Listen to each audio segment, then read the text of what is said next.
You're good. You're live now. Sorry. That's okay.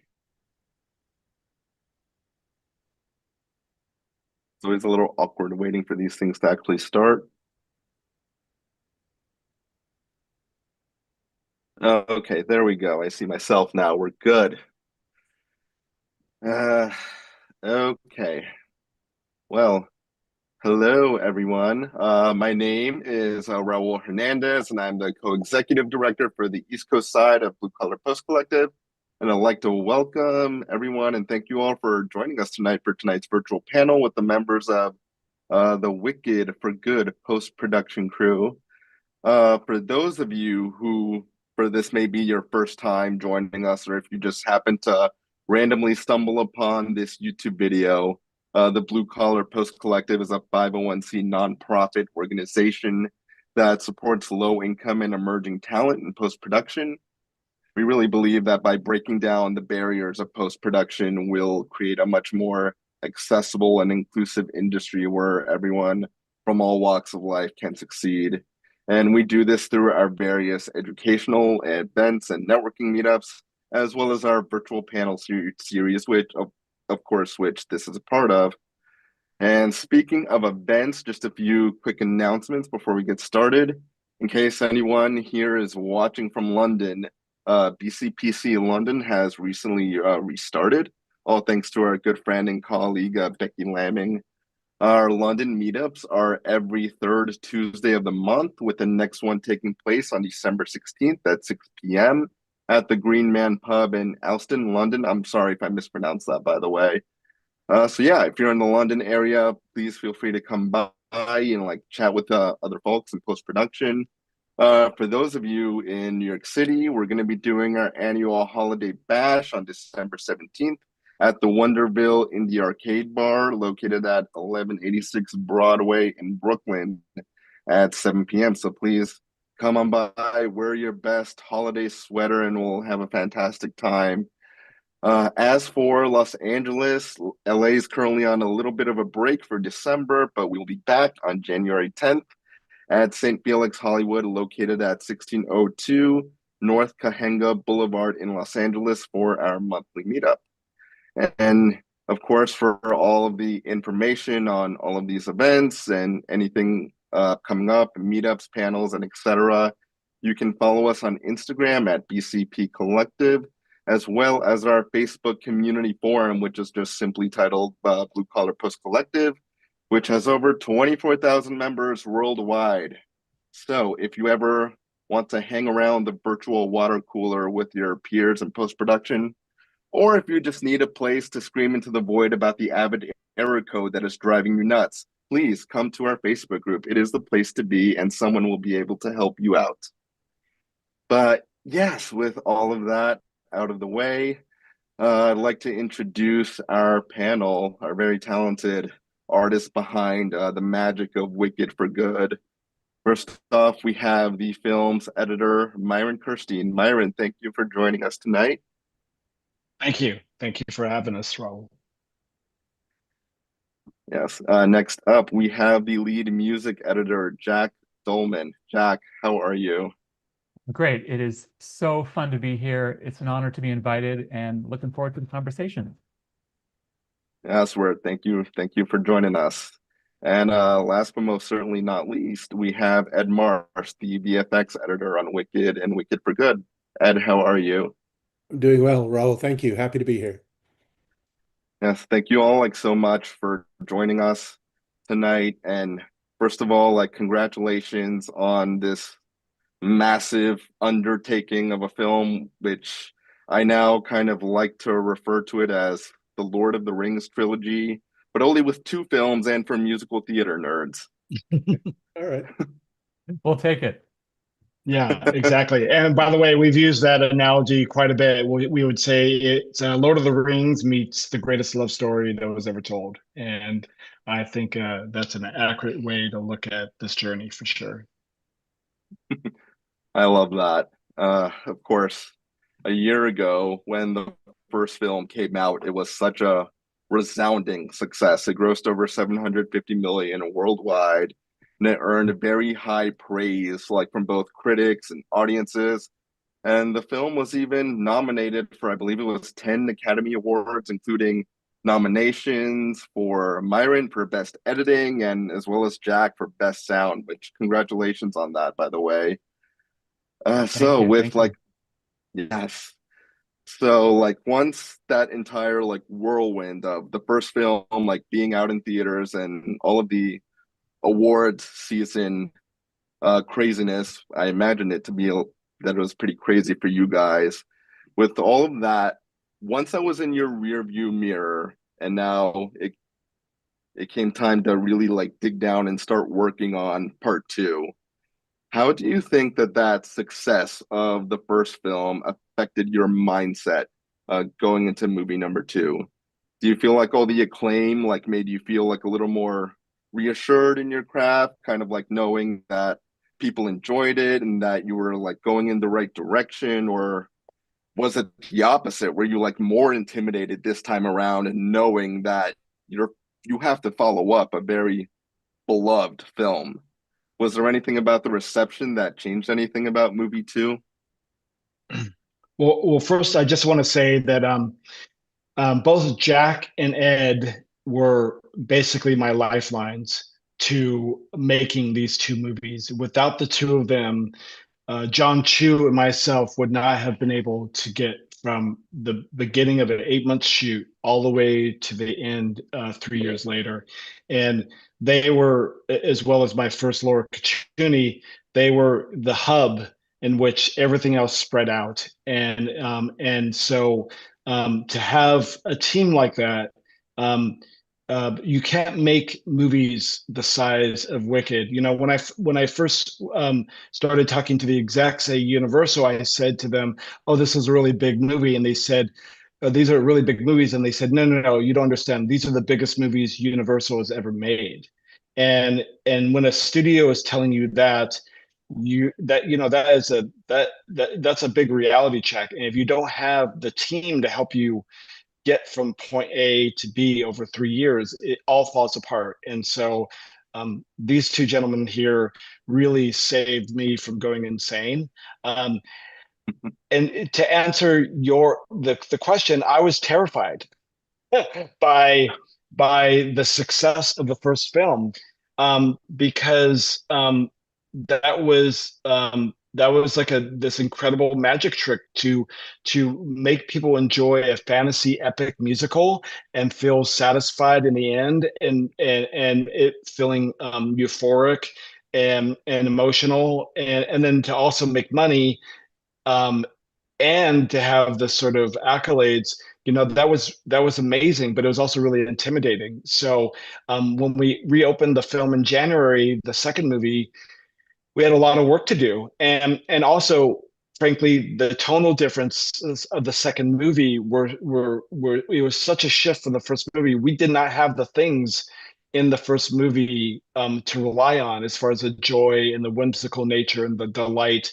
And we were making a tragedy and a melodrama, and we were making something that was very operatic. And I like, we use Lord of the Rings earlier, but I also say like Empire Strikes Back was film one and Return of the Jedi was the second film, where it just feels very dark. It's like, I remember when I saw Return of the Jedi was when I was 13 years old, and I was just like, oh my God, I don't know if I can handle this. This is way too much of a shift. But all this to say, it was, there was no comfort in the success of the first film.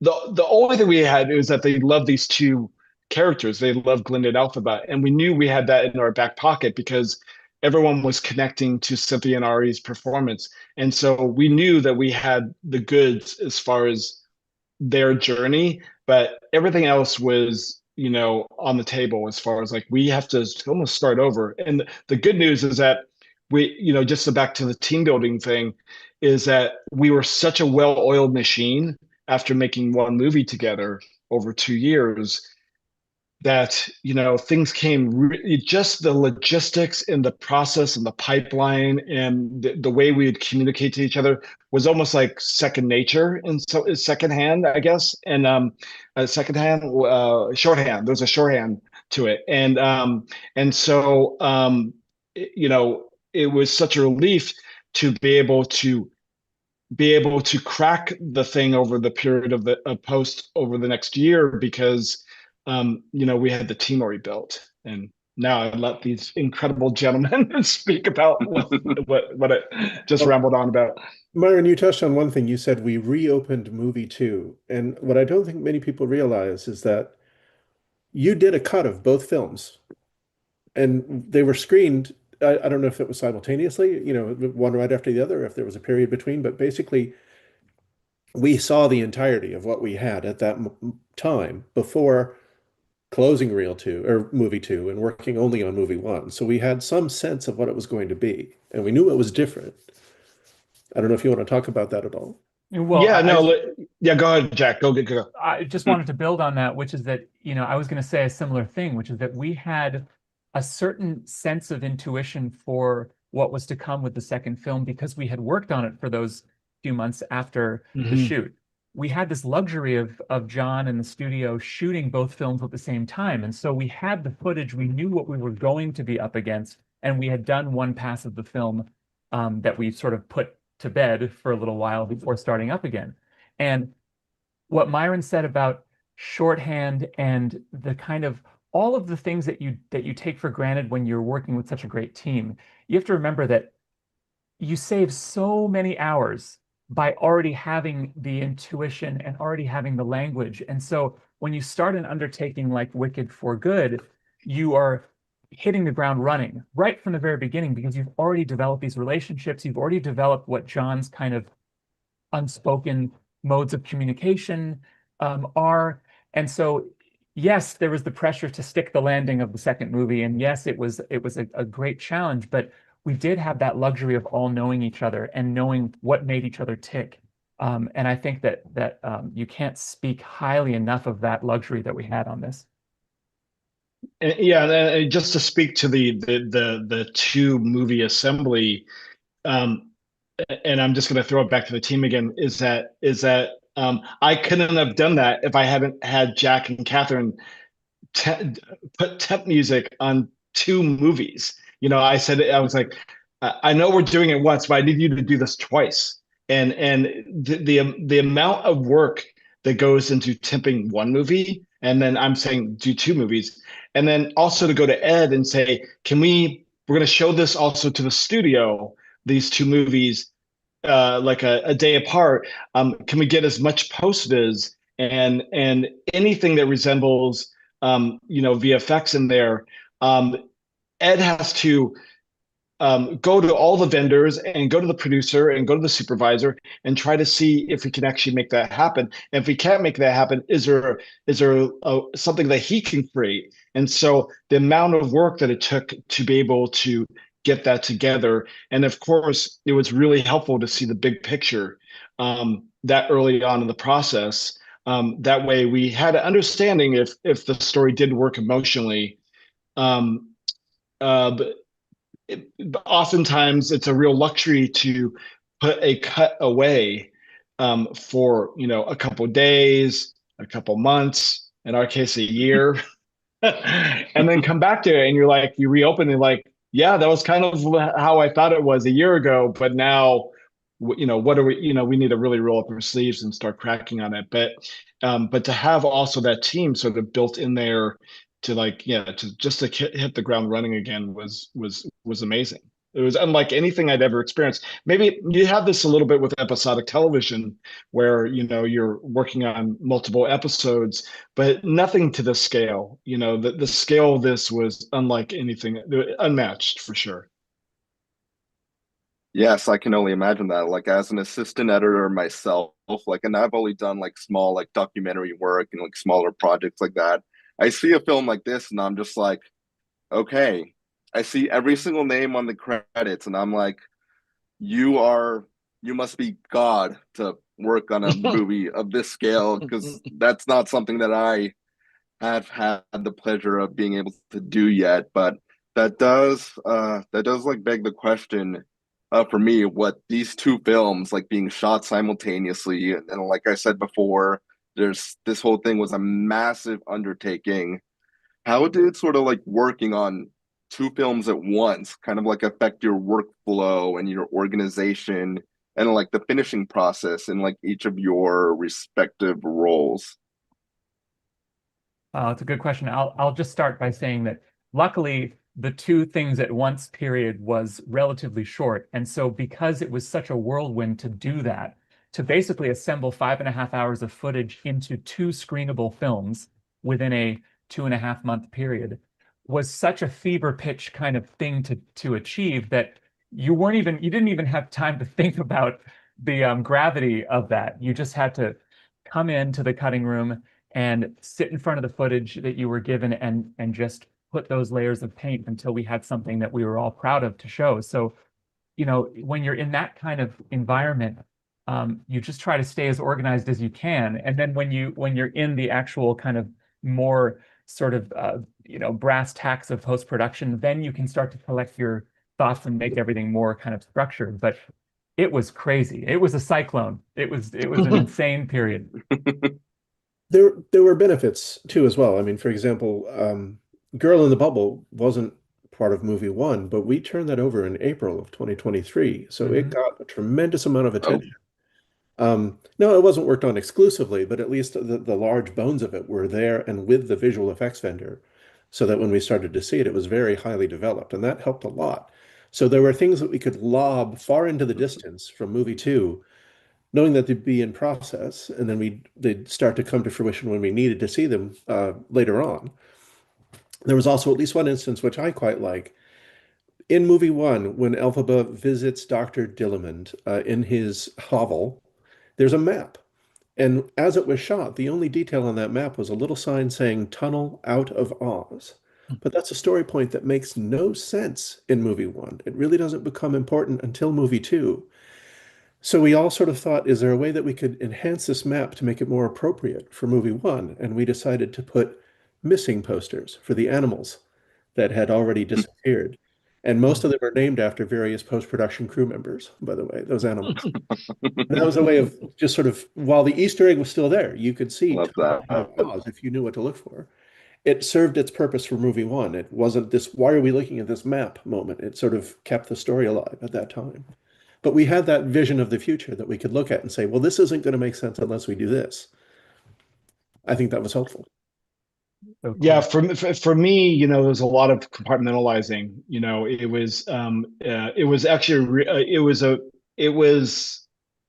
it was really hard to understand the time shifts when the dailies were coming in between, Popular being one shot one day and then Girl in the Bubble being shot a couple days later. And so it was like, you just had to really like keep your head straight about where the characters were. I was drowning in footage so much. They could shoot an hour a day, or they could shoot 8 hours a day, and there was 250 hours of footage total between the two movies after we were done.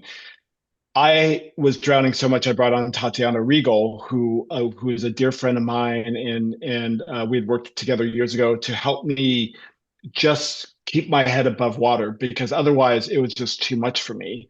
And then as the assemblies got on their feet, then you could start to see, well, we can, use this image. I came up with this idea of invoking the last image of the film in part one, when Glenda is staring at the effigy, because I knew that I was going to have to set up the ending someday. And that someday was going to be years later. And so there was just things that I knew that I had to, maybe just keep track of and for the bigger story. And then anything could go, as far as like ripping imagery or ideas from the second film and apply it to the first, or vice versa. Once we got into the second film, there was a lot of experimentation with flashbacks, visions, trying them in different spots, especially in the second movie, that, was really helpful to have the bigger picture. But at the end of the day, I get very overwhelmed when I'm thinking about the big picture when I'm in dailies. I really have to compartmentalize and really have to break it down in a smaller unit, and just cut the scene. and try to make the scene work in a way within itself. And then as I see the bigger picture, to see how that might work, and whether or not I need to start over now that I see it next to, the first act, or, the whole film, etc. But I really try to. It's really helpful that we have scenes or sequences in filmmaking, because otherwise you can get really overwhelmed quickly. I want to speak Yeah, just quickly to this concept of big picture, because it's so important in all of our departments, as Ed and Myron have just mentioned. When it comes to music, you have to remember that when you go see Wicked, the stage show, in a 2.5 hour period of time, you're going to experience Defying Gravity, and you're going to experience Act 2, which includes For Good. Now, in our case, we had one big old year-long intermission between these two acts of the show.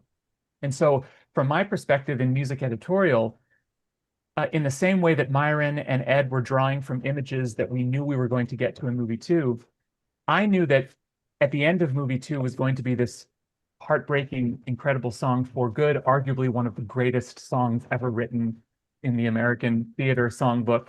And we knew that that song was going to break hearts. We knew that it was going to be incredibly important for the arc of the story of Elphaba and Glinda. But we couldn't wait until the end of movie 2 to start laying the eggs for that particular song. And so one of the earliest ideas that both Myron and I had was to try to hint at certain musical motifs that we knew we were going to have to wait for in the second film within the first film. And so you hear some of these little statements of the motifs from For Good kind of scattered in certain emotional places in movie 1. And without that big picture understanding of where we knew we had to get to, and without seeing the footage of For Good, which we all saw very early on, I'm not sure whether we would have had that same kind of intuition to make those decisions. So having all of this footage and having the big picture in mind allowed us to make very important creative narrative decisions for the first film. I'm really getting goosebumps here, because I just remember the first time we tried the For Good motif, which was actually over this vision and then going into arriving to Shiz. And, a part of what Jack and I were always trying to do is what we call research and development for the actual scoring. And because we knew we had to connect the dots thematically and from one song to another, that way it's almost like the glue that holds everything together. And then we could, whether John Powell listens to it, oftentimes John Powell would listen to the temp music, but we could have the R&D of these discoveries. And I remember when when we were riffing and talking about these ideas, and we did it for the first time, and how it, just something like the chords or the notes of For Good play, that it just evokes emotion right away. And we know that that's going to do it for somebody who just responds to music, but also to the fans. And so that was just really exciting to us. And that you're doing something like that then is going to pay off on the second film years later is really exciting. And it's a treat, because we don't know what they're doing, and it will show up in the edit, and it's like, oh, I recognize that. It's really fun. We get to witness their evolution as the film moves on. Yes, I think now that you've said that, I'm gonna have to go and rewatch the first film again and try to listen a little more closely to see if I can spot those moments. We're gonna go to a live question from MD19 in South Carolina. How much pregame was had by the three of you building the foundation of the first movie, songs first? Well, I mean, pregame was everything. I mean, we had pre-recorded versions of all of the songs that were used on set in the actors' headphones in order to understand the sort of musical structure that they were going to be singing against. One of the things that I requested very early on was programmed demo versions of all of the bits of underscore, Stephen Schwartz's underscore from the stage musical, which proved to be immensely valuable, because I was able to say, okay, what was the musical tone and DNA of this scene in the show? Does that apply to what Myron's cutting? Most 99% of the time, we needed something longer, of course, because the moments in the show are quicker and they happen at a quicker clip. But that kind of pregame allowed us to unlock a lot of tonal and thematic discoveries in the music, as well as the songs, because the score, as well as the songs, because of course it's all intertwined. And Stephen Schwartz, being such an incredible composer, almost a cinematic composer in the sense that he writes thematically, you had to tie those things together. So the pregame was crucial, and was without that, we wouldn't have been able to get ahead of what Jon's ultimate vision was, and also what the film needed in order to be one coherent piece musically. In terms of visual effects, the equivalent of pregame would be previs, most of which was done before I joined the film. So I don't have a lot of stories to tell, except the goal is always to try and figure out what you need to shoot on the day. And so the director works with the previous team to try and figure out the rough structure of what the shots are going to be, but you always have lagniappe, you're always going to shoot more than you need. It was actually, we were very fortunate to have that because the actor strike prevented us from being able to shoot the climax of movie one. So for a very long time, when we were previewing it to the studio, all we had was that previs.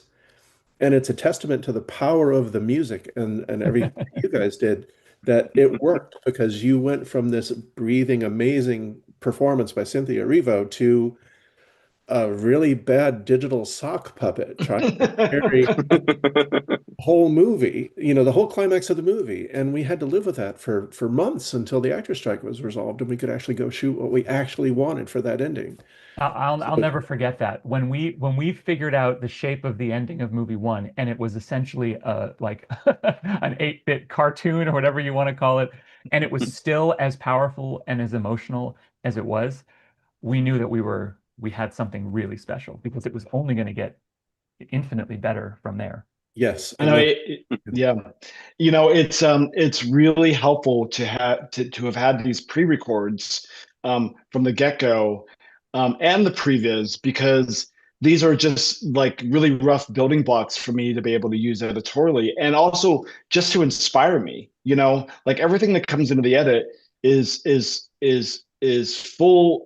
It's the potential of it to inspire me and to think about how to cut these sequences, whether I get the footage, right now or after the actor strike. Like I remember working with a previs and at the very ending, and then working out musically with Jack about how to expand the ending. And I think our first demo of the ending, which we were like, let's expand it, let's do the 2001 timpanis, like let's do all that, was literally in our first assemblies, where we were trying, this is before even Jon saw the movie, that we were already experimenting with these ideas. And so it's really helpful to have all these tools in our toolbox.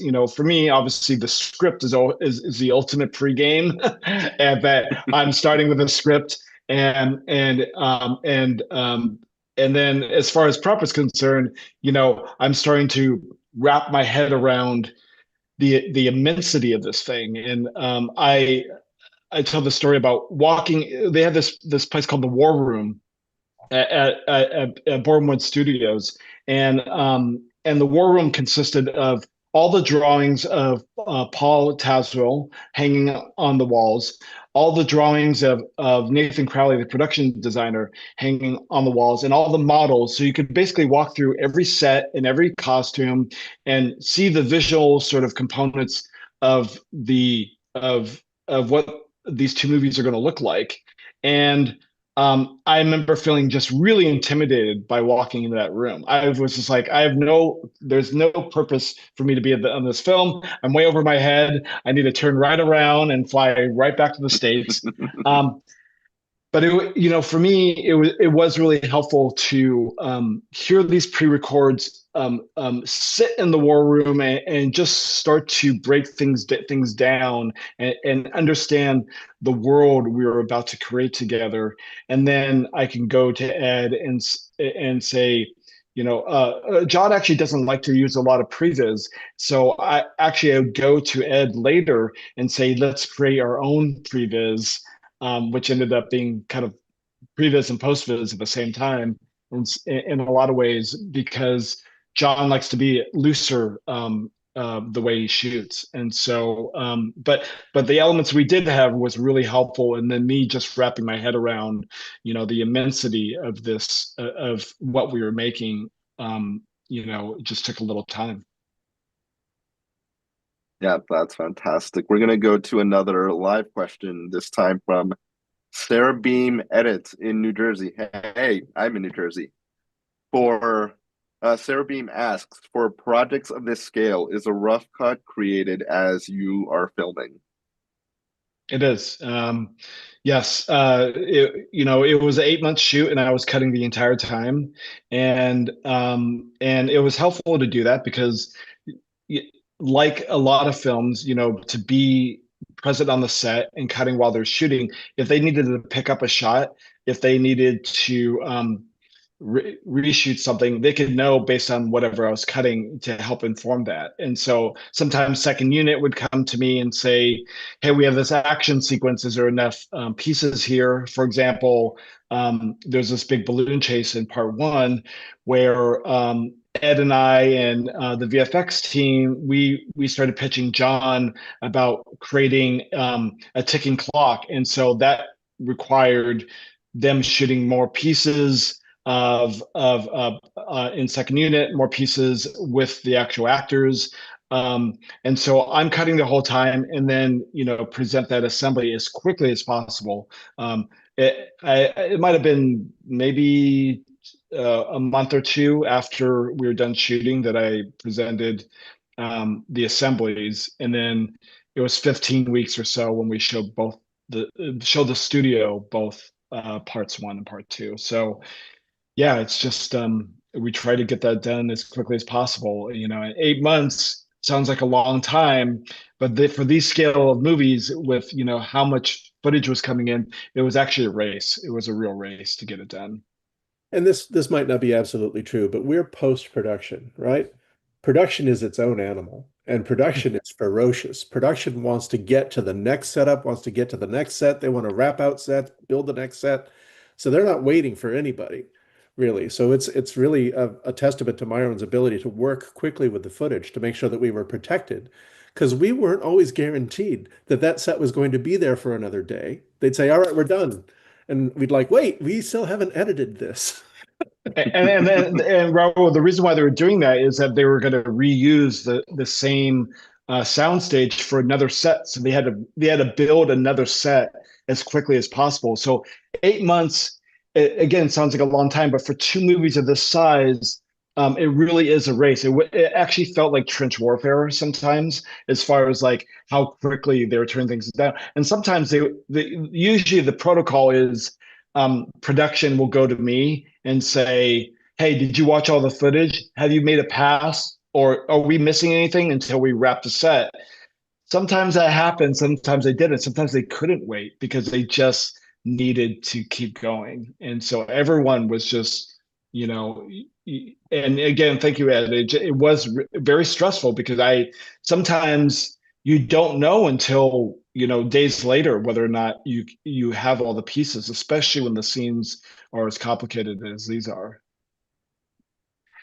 Yeah, I think like I've been told, I'm still like when I was like early on in my career, post-production starts on the day that filming starts. And I don't think that's the thing that most people who are newer to the field really realize.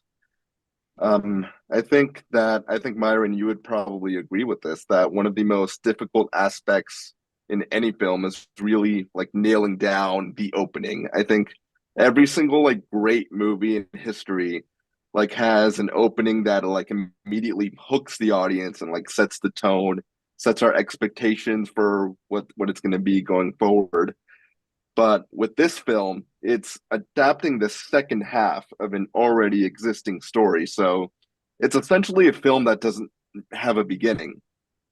Mm-hmm. So you don't have the benefit of a prologue, like you did the last time around, to like set up the story or the characters. And you guys really did not waste any time in recapping the events of the last film before diving into this one.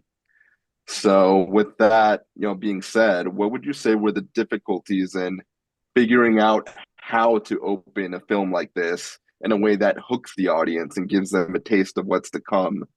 Was that something that you like played around with a lot, or were there other opening scenes that you tried but maybe they just didn't work? Or was it always that attack on the yellow brick road from Alphaba? Oh no. uh, yeah, I must have tried 100 different versions of that opening.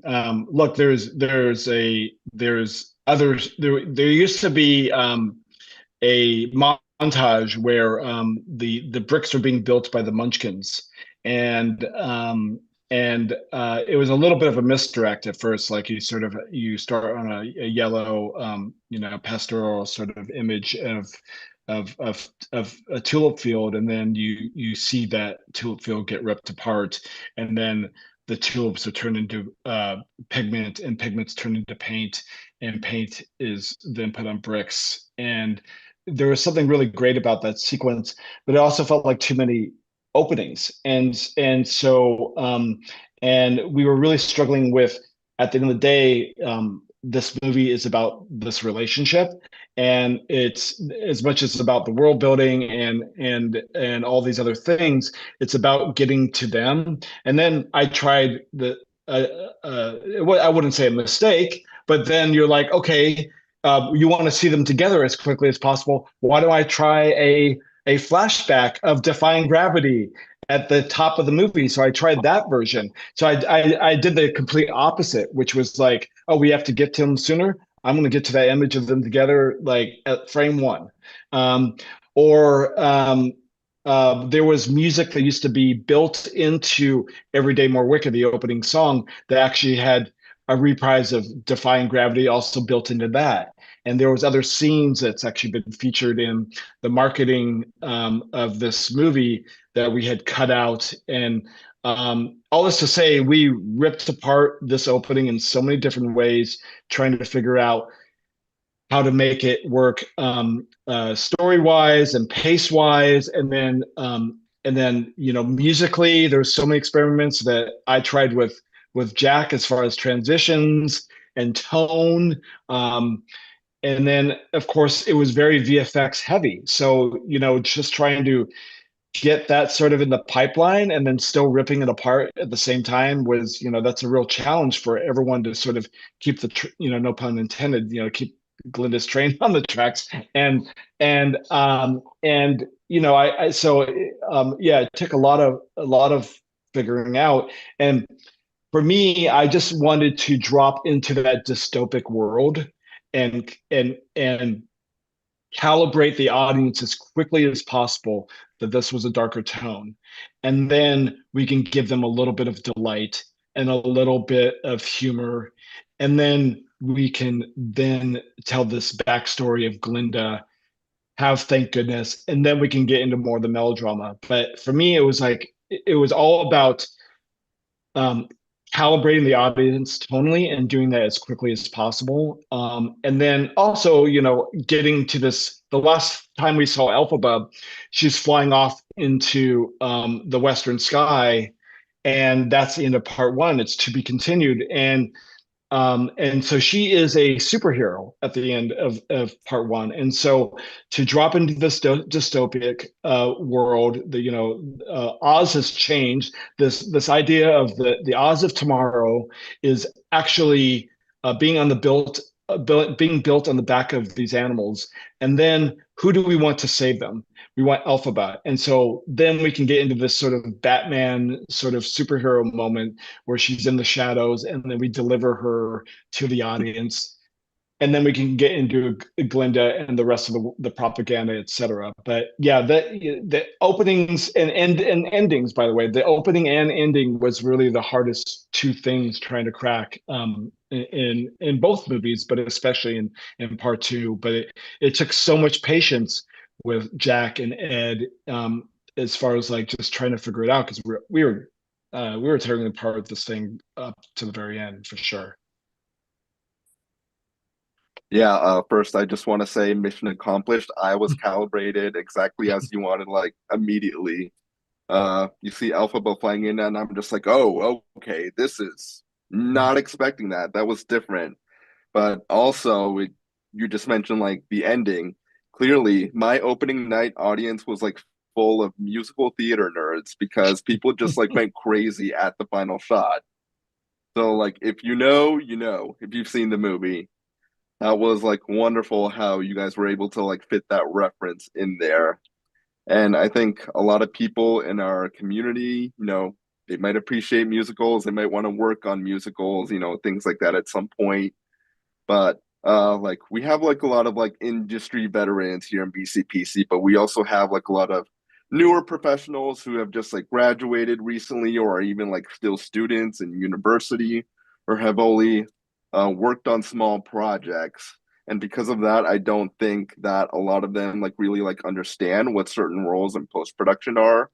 And I think that VFX editing is one of those roles. I think there's misconceptions about like what a VFX editor actually does. So Ed, I was wondering if you could like maybe sort of briefly kind of explain the role that a VFX editor plays in such an effects heavy film like this. Like what's the collaboration between yourself and Myron, the editor, look like? Are you doing temp VFX for a scene as Myron's cutting it, or do you wait until it's finished to start, or what is your like typical work day as a VFX editor on a movie like this? Well, it evolves over the time of the project. What I like to say is that on a really good day, it's 90% creative and 10% administrative. On a worst day, it's 90% administrative and maybe 10% creative. But the truth is, it's all that every day. So near the beginning of the film, I'm rarely working on something while Myron is still cutting on it. He usually does a pass of a scene and then gets it to me and tells me what he thinks is the most important thing to sort of temp through. Anything I can do myself, I will do. Got very good at bubbles, got very good at certain things. Um, but then, we did have post-viz vendors, and we had so many animated creatures, I would have to engage them. And post-viz oftentimes doesn't involve VFX proper, except for the fact that they're monitoring it because they want to know what the film is and what it's doing. But essentially, it's still sketches. They don't want to involve the vendors just yet. So doing temps, getting those into play, that's part of it. But ultimately, you do have to turn it over to a vendor. And so the process of turnover is formalizing everything that you've done roughly. And that means exact counts, specific scans from the dailies lab, getting those frames over to the vendor with explanations and counts as to what they're going to be, with the cut in its current state, defining handle, defining hopes. And there's a creative turnover where the director also puts his imprint on what he's expecting out of this. And then it's a process of iteration. The VFX vendor will submit roughs. Many of those first roughs don't go to editorial proper. They stay with VFX, and the supervisor tweaks and gets it to a point where he's happy with it. And then we start to review with the director. And we've spent countless hours in a dark room together watching the same scene and the same shots evolve over sometimes months. Some things you see one and done, but most things require iterations, especially as ideas change and the scene changes, or they tweak the lighting or whatever. And so every day you're making the movie, you're making it again, and you're making it again and again. And you sort of focus on this scene for a while, and then new dailies come in for another scene, so that it's sort of cascading through the whole project. And your main job is maintaining sync between editorial and VFX. As the cut changes, you have to update those counts, you have to provide new reference. At the same time, you're entertaining new ideas, you're discussing what you're seeing, it's evolving, it's changing. Um, and so you generally have to have a fairly robust system and in my case, a good team. I had two people working with me, Lara Mazawi and Wendy Nomiyama, who are my equal at every level. And we designed it that way on purpose so that we could all sort of spell each other to keep track of the film because there was so much throughput. It required all of us to sort of keep up and have it available to watch and show and evaluate on a daily basis. I don't know if I'm answering that question well, but you really are sort of at the nexus between editorial and VFX, and you have to keep both parties happy with information coming from both directions. So you have to be a good communicator, you have to be an efficient communicator. You also have to know how to delegate, and have to know how to sort of plan your time. And I use a program called FileMaker with a really powerful database that allows me to extend my capability. But there's plenty of ways to do it. You don't need that tool. It's just I find that to be the best metaphor for chasing an edit. I can swallow an entire reel. It can tell me what's changed. I can then communicate that to the vendor, but then that's just rote. You don't need to sort of explain why it changed or what's important about that change or how that change is going to affect A, B, and C. So you really are sort of trying to, uh, I hate the term because Elon Musk has taken it over, but you have to grok the whole. You really have to sort of understand the entirety of it so that you can do your part in communicating those changes to the people who are affecting them. Ed left out one other word, which is also teacher, because also Ed just happens to be an incredible human being, and he's I can go into that about hours, but he taught me how to make movies with VFX. He literally, I went to Ed and said, I don't know how to do this. And so to be able to go to somebody who's so important to your team and say, I don't know how this works, and that person doesn't like scold you or like look down on you, and is open to teaching, and just so generously giving over, decades worth of amazing movies. Ed's worked with James Cameron to us. He's seen it all, and so. And to have him teach me was just an amazing experience, because otherwise I would have been lost. And so I'm just really thankful that he was able to do everything he just said, but also to take time to teach me about the process and give me the tools for success. Otherwise, this could have been a complete train wreck. The very first thing I told Myron, and I stand by this bit of wisdom, is remember your film is going to look shitty until about 1 week before it's done. And you can't lose hope. You have to trust that everything's going to come and it's going to look great. Because it really is. You're dealing with temps, you're dealing with stuff that's rough until like the last stage. VFX is a process of getting it better, better, better until you sort of hit that curve of it's not quite there, and then hopefully it makes it. And ideally, in the flow of everything, anything that doesn't is now invisible. So, but you can't lose hope when you're looking at a cardboard graph.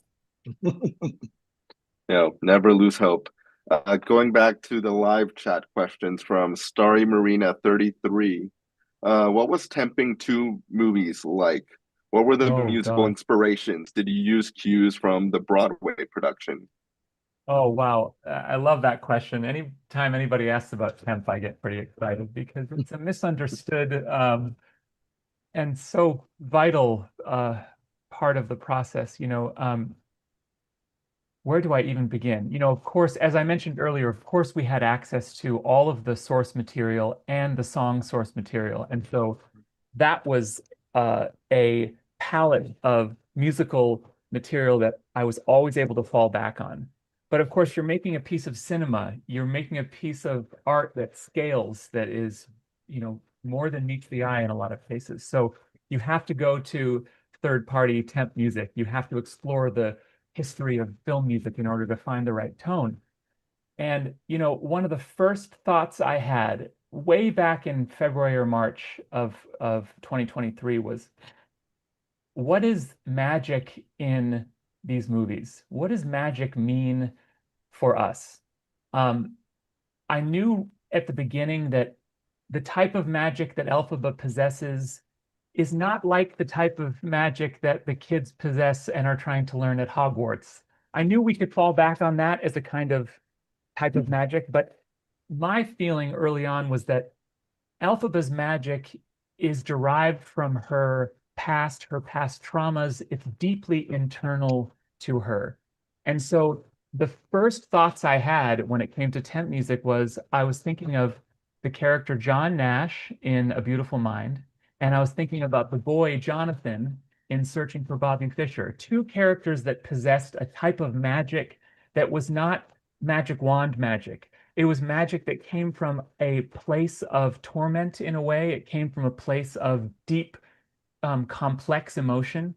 And so I went to those scores first. The first sequence that Myron gave me was the long, gosh, it must have been 10-minute long sequence when our leads go into the wizard's chamber, and it dawns on Elphaba over that long, incredible scene that he is actually a fraud who has betrayed everything that she's ever perceived and believed about him.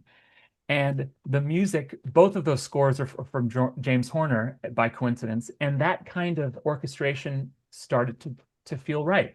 And it handed off to the song Sentimental Man in a way that felt right. And so when you're temping, you just need to find one breadcrumb and then follow that trail of breadcrumbs. And that opened up a lot of doors.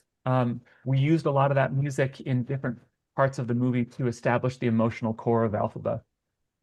When it came to the action and when it came to the kind of dynamic parts of the temp, my incredible colleague Catherine Wilson and I, who we did the temp together, we drew a lot from action scores, from superhero scores. We drew from Avengers.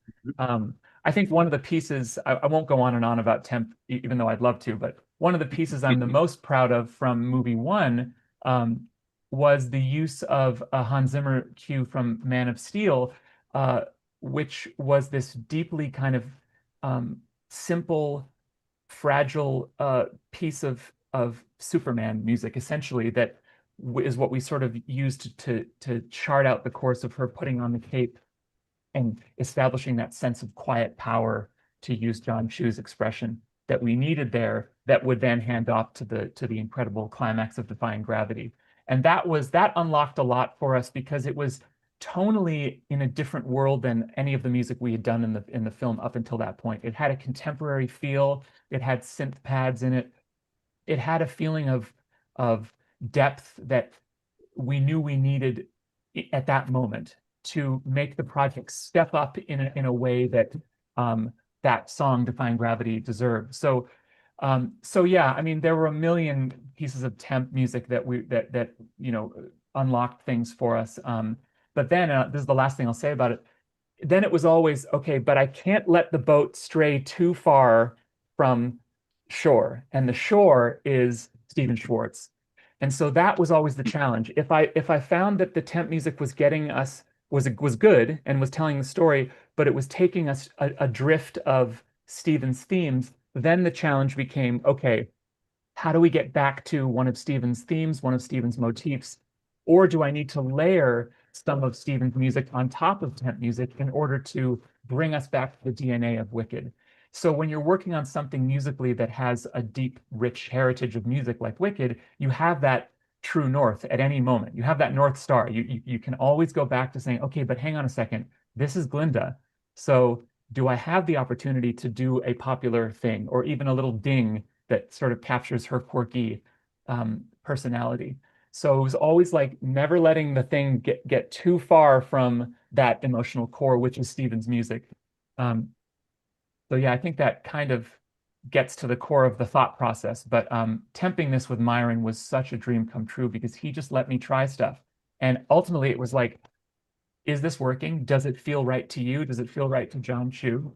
And if it doesn't, that's valuable too. I mean, I like to say that the word no is sometimes more valuable than the word yes with music. If somebody doesn't like something, if it rubs them the wrong way, that's valuable. We know that we shouldn't do that. And they were so generous and gracious with their no's, They like, oh, that's not the right thing. So how can we relate this to something that we're feeling? And that kind of collaboration is just a dream come true for a music editor.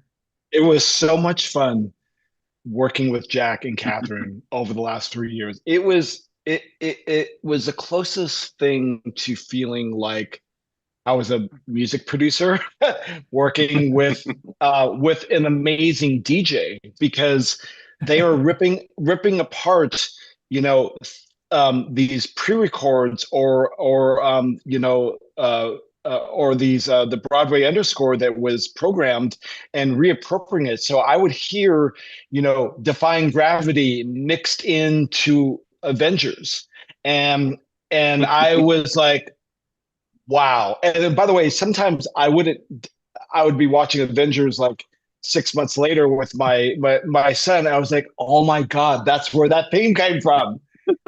And it was so exciting to me. Every even though it was like, I spent a third of my time cutting the movie, a third of my time in VFX and these rooms, and a third of time basically with Jack and Catherine trying to figure out the connective tissue and the tone. And it was so much fun. It was just like being in like mad scientist factories, where you're hopping between different rooms and trying these different ideas. And I love music so much. My whole career is built on working on these music driven movies, and whether it's soundtracks or films that have musical numbers in them. But to work with somebody who really knows music, also Jack is a really talented pianist, and see the mad scientists at work, basically just tearing apart the clay and putting it back together with these wonderful sculptures, and then that could then not only support the scene but also inspire me to do different things. And that Superman cape moment, it was when I put together that sequence, I did that completely dry, without a lick of temp score.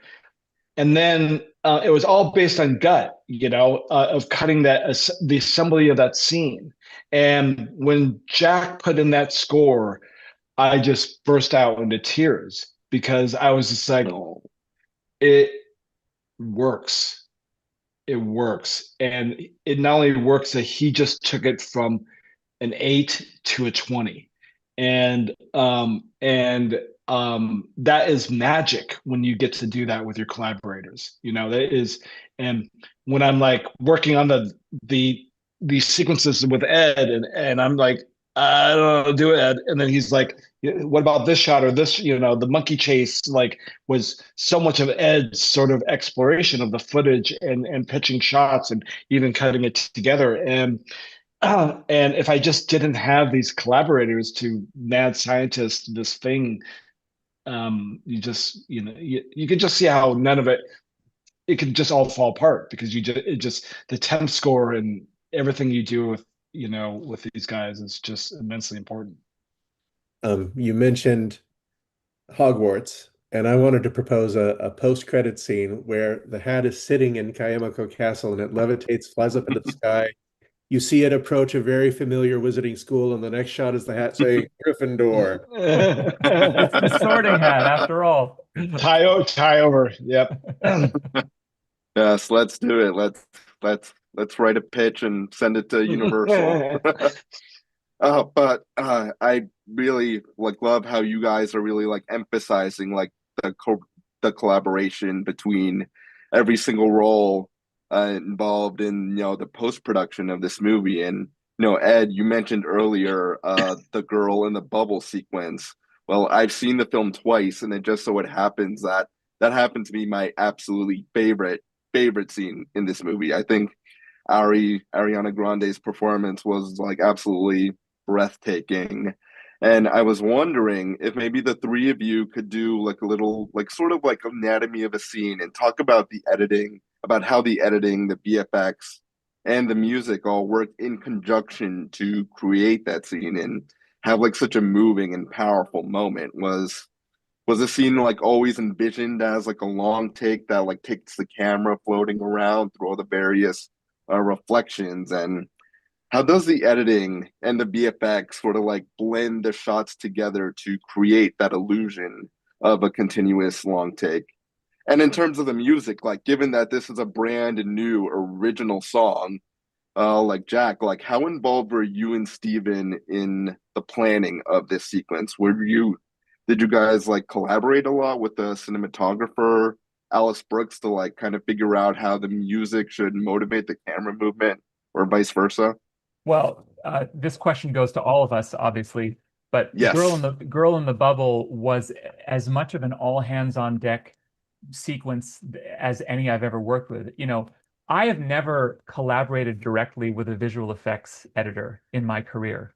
And I collaborated with Ed Marsh a lot on these two movies. I would go into his room and I would say, Ed, help me out here. What's this going to look like? Myron's busy with Jon. The door's closed. That it was vital. And in the case of Girl in the Bubble, obviously you have this wonder with all the magic that I still to this day don't understand how that was put together, visual effects wise, and with Alice's incredible photography. But what it meant for music was that we didn't really have the ability to play around too much with the cut. Oftentimes, I will ask Myron for some slips here and there to help make things more musically on the grid or coherent or whatever the case may be. Maybe it's choreography sync, things like that. With Girl in the Bubble, we were really locked into this very complex and also very expensive sequence. So what Stephen, just to get back to the Stephen thing, Stephen of it all, Stephen wrote this brand new song. It was orchestrated very early on, and we knew what it was going to feel like. But in order to make it work with the picture, we really relied on the magic and artistry of Myron and Ed to help us make it work with the music. And then we were able to do a little bit of work later on, but it was really because of how locked in it was pictorially because of their work that we were able to make it such a convincing musical sequence. Yeah, it was always designed to be a wonder and to go through these mirrors, and that it was supposed to feel, this really real poetic, reflective moment for Glinda, where she's trying to understand where she is in the story, and that there is motivation for her to then go to Elphaba. And I think that Jon had approached Alice Brooks to say, let's try to do a shot like the one in Contact, where you go into I don't know if you know the shot of going into her into her eye, I believe, and wonders that everyone, everything from like TikTok videos to people who had pulled off wonders over the course of cinema to use as inspiration. And so they knew once they had the concept, they knew what they wanted to do, and then they were like, how do we technically pull this off? So there was a lot of tech viz. There was a lot of discussions about how to pull it off early on, and then Alice geniusly figured out how to do it with crane shots and Steadicam and handheld shots to pull it off. And then essentially what it is it's seamless edits. And so all these edits are hidden in this piece. And so correct me if I'm wrong, is it 7 pieces, Ed? For some reason 12 stick in my head, but oh, okay. Oh, see, there's a lot of debate about this. A lot of people there's and all this to say that these edits are hidden because then we hand this off to Ed, and then we spend the next year making it work with the VFX house, and because there's so much tracking and so much morphing going on.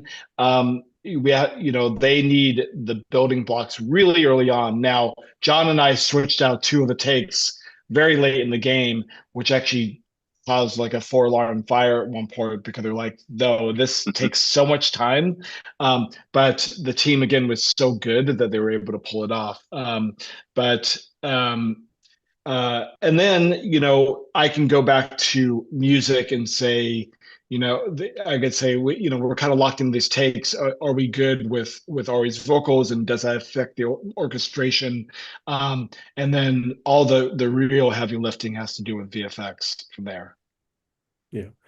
It's the kind of thing that is so carefully planned that when they finished shooting on the day, they actually had a rough that was done on set, sort of dissolving between the takes to make sure that the mirror passes were close enough.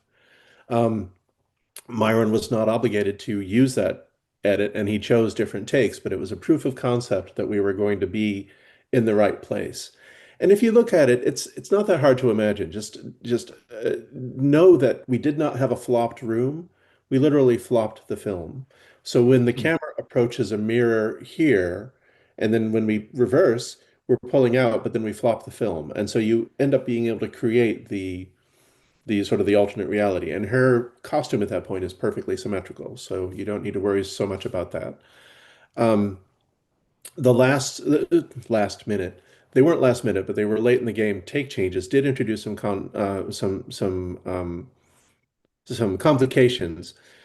But again, there's a reason why you use certain vendors. You use these frame stores and you use these ILMs because it's a deep bench of talent and it's a massive machine. And while it doesn't change course quickly, it has the power to handle these things. And Pablo and the team really did a good job of accommodating this different take, which required them to essentially create a fully CG Glinda for a portion of one section of the shot towards the end when she turns away and heads back down the stairs because sync wasn't perfect. John wanted a specific take to get a specific reaction, and it had different timing than the take that we were coming off of. And so it was the only solution that worked.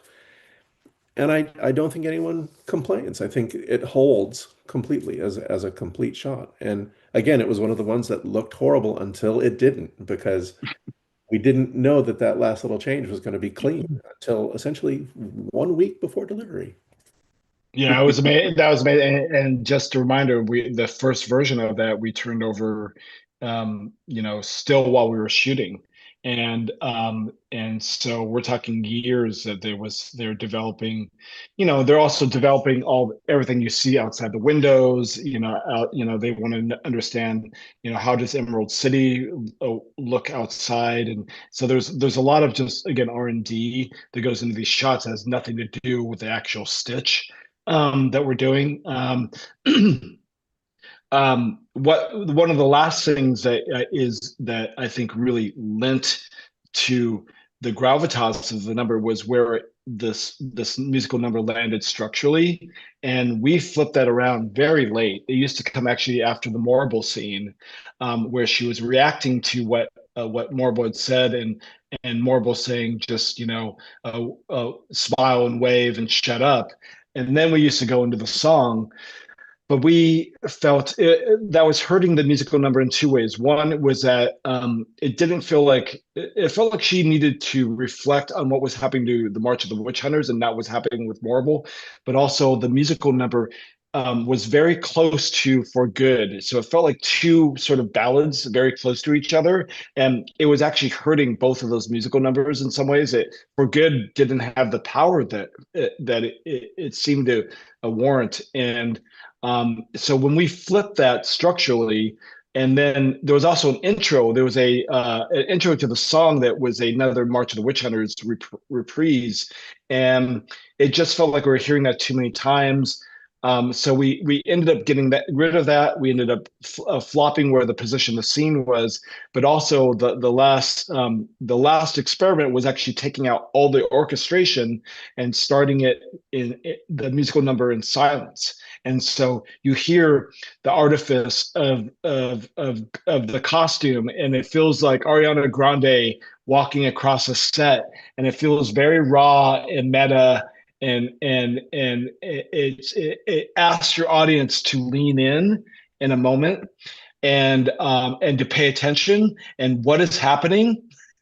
And she says, "Look," and then we start the song, and then we could start.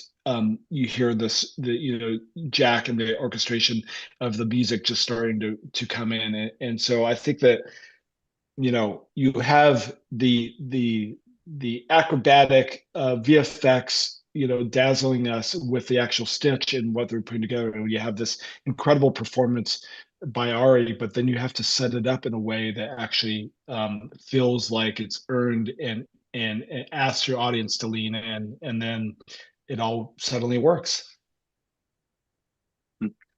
Yes, that's absolutely fantastic. And I just want to say now, I can't wait for this film to come out on Blu-ray just so I can rip it and throw it into Avid and try to go through it frame by frame and try to guess where all those hidden edits were in that sequence.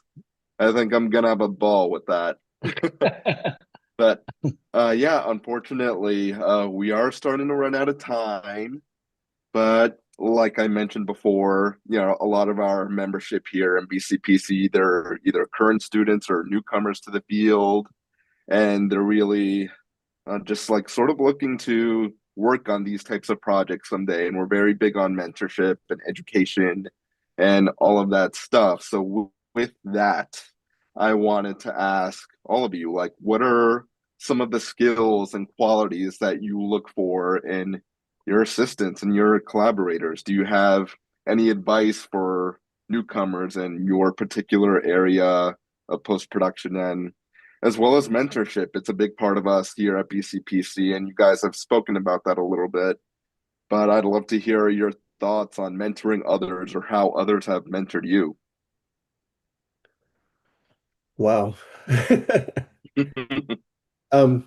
Kindness, openness, and patience. And that applies to both mentors and mentees. Um, it can be a very stressful situation. You don't want to add to that stress. You don't want cats with claws on the walls. You want people who are able to sort of absorb and contemplate and then move forward whenever possible. I love that. I totally agree. I would add that what all of us do in filmmaking and post-production consists of a million different little skills and decisions over the course of any given day. And what I do say to people starting out, and what I tried to tell myself when I was starting out, is that you're going to be given what seems like one minute task at any given moment. And don't think about the big picture too much. Just think about over-delivering on that one task, even if it seems like a menial task or something insignificant, because the reality of a career in film, or a career anywhere, is that if you over-deliver on one small thing that's put in front of you, then the person who gave you that task is going to say, every single time, they're going to say to themselves, oh, this person is willing and able to do something slightly more complex. And so then you get an opportunity to do something slightly more complex. And then you just focus on that, keep your head down, and over-deliver on that task. And then the person who gave it to you gives you something a little bit more complex. Now, 500 of those equals a career, right? So it's very important to not get lost in how vast this industry is. Work on these skills, because these technical tasks that every one of us has to do, whether it's in the Avid or in FileMaker or in Pro Tools, there's a billion of them. And the more of an intuitive basis you get in the technical task behind the job, the more creativity will be unlocked and the more opportunities will be presented. So that's the advice that I try to give people that want to work with me and people that want to get into the industry, is just over deliver on that one specific thing, and it will lead somewhere special, I promise. Yeah, I remember when I was my first job in the industry, I was a production PA on a free short, and it was for a short film, and everybody working on this crew were like union grips, and in the art department, what have you. And I was like, I'm going to be the best PA they've ever seen in the history of PAs. I'm going to run back and forth between every single crew person, making sure that they were taken care of. And again, I had no idea what I was doing. I just knew that if I could just show enthusiasm for being there. And by the way, I was so happy to be there. I knew that, well, I didn't know, but what ended up happening is that all those people ended up hiring me again. And I created a network out of just being enthusiastic for being there. And so when I hire the people who are going to work with me, from Jack to Ed to Laura to this this killer's row of assistant editors. Every single one of them have this passion and enthusiasm for what they do, and all that technical stuff is really helpful. But them just having that enthusiasm, and the other thing is just being just incredible human beings. Like, it just means a lot to me that I'm working with people that I love and adore, and I'm so lucky to have found this amazing post-production team. It's like nothing like anything I've ever worked on, and they just filled my heart with their humanity and their love for for being there and making each other laugh and having each other's back. And then they're also like extremely like the top of their game of what they do as well. So that was just like the icing on the cake, was that they also happen to be the best of the best of what they did, you know. But first and foremost, it's about attitude, and the being good people, and the rest can be learned. Yes, absolutely. I think like the number one thing that I always like say to people is just like be a good person and be teachable. Like, I think you can have one person who's like the most tech savvy and avid, and things like that. Like, they know Pro Tools really well, or Unreal Engine and stuff like that. But it's like, if you're not a pleasant person to be around or to work with, you're not gonna, like, people aren't gonna work with you. Versus like, if you're like a good person, you're very kind, you're very appreciative, but maybe you don't know like all the technical stuff, like, people will still see that. They'll still want to work with you, and they'll be willing to teach you the stuff that you don't know. So that's incredibly important. And thank you all like so much for sharing that. Can I add one other thing? Is like, I Yes. think that like, I'll just speak to personally, like, I think there's 1,000 better editors out there in the world, but what they don't have on me is my enthusiasm, my heart. I think it's very unique to what I bring to the table. So I could say to a director, like, you could hire that person and this person, but what they don't have is how I connect to the footage, and how I connect, and how also I can bring a team together and make something very unique and emotional and different. And so I think that is a thing that one can learn about themselves as well, is like how to bring that sort of these traits to their own work, and so I love it. I love that. Every, you know why the Wicked movies are so great is because every person who worked on these movies has the following characteristic. Their heart is their superpower. Across the board. I've worked on a lot of movies in my career, and that's not always the case. And it can be a slog. It can be tough. But when everyone leads with their heart and with their passion for the material, and that's why they get up in the morning and come into the cutting room, you get something special. And Myron is a heart-driven creative. And Absolutely. So is John Chu, and so is Ed, and so are all of these people we worked with on Wicked. And that's how you get the good stuff. That's how you get the good stuff, for sure. Yes. So would you guys say then that working on these movies has changed you all for good? 100%. Yes. Absolutely. No irony in that. Totally true. Nope. Yep. For sure. Yeah, so with that, I would like to once again thank you all so much for taking the time out of your busy schedules and your busy lives to talk to our community and do this event with us. We very much appreciate it, and I hope everyone else who is watching got a lot of value out of this. And yeah, I mean, once again, congratulations on these two massive movies that I know you've all worked so incredibly hard on for the past like couple of years. And from everyone here at BCPC, we wish you all much success, not only heading into award season now, but also with all of your future endeavors and projects that you have coming up after this. Thanks, Raul. Thank you, Raul. Thank you. Mm-hmm. Right back at you. So with that, and thank you all so much for joining.